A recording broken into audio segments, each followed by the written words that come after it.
नगरीय निकाय चुनाव के ऐलान के साथ ही मध्य प्रदेश की सियासत में कुछ नया सामने आया है। सियासत कुछ नया कुछ कर रही है। पहले नगरीय निकाय चुनाव के दौरान टिकट के बंटवारे के समय में कुछ नई सियासत दिखाई दी। फिर उसके बाद जब चुनाव हो गए तो कहना चाहिए प्रत्याशियों के शपथ ग्रहण समारोह के दौरान नई सियासत दिखाई दी। वो हम बात कर रहे हैं जबलपुर की।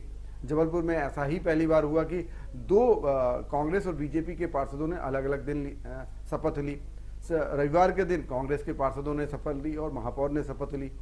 सोमवार के दिन बीजेपी के पार्षदों ने शपथ ली। अब लेकिन इन शपथ लेने के बाद अब नगर निगम अध्यक्ष का चुनाव भी होना है, सभापति का चुनाव भी होना है। लेकिन कांग्रेस का बहुत दिनों बाद, लंबे अरसे के बाद कांग्रेस का महापौर जबलपुर में बना है।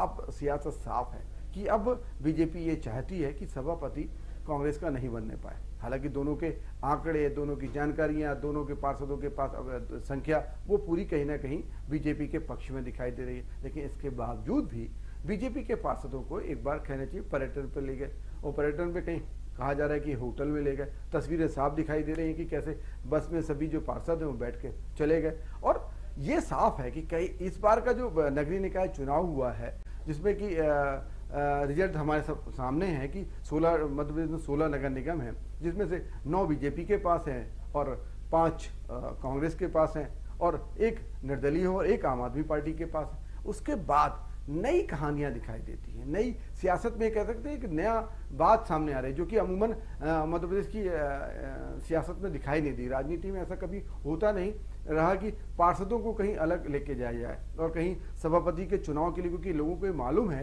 कि सभापति की जो पोस्ट है वो बहुत अहम होती है। जब यदि महापौर किसी एक पार्टी का है और परिषद किसी एक पार्टी की है तो अध्यक्ष की भूमिका अहम हो जाती है। अब जब राजनीतिक पार्टियों को किसी पद की अहमियत और उसकी भूमिका अहम समझ में आने लगे तो राजनीति होनी ही है। तो साफ है कि अभी इस पर राजनीति चलेगी। अब हो सकता है कि 1-2 दिन में साफ हो जाए कि सभापति कांग्रेस का बना कि बीजेपी का बना।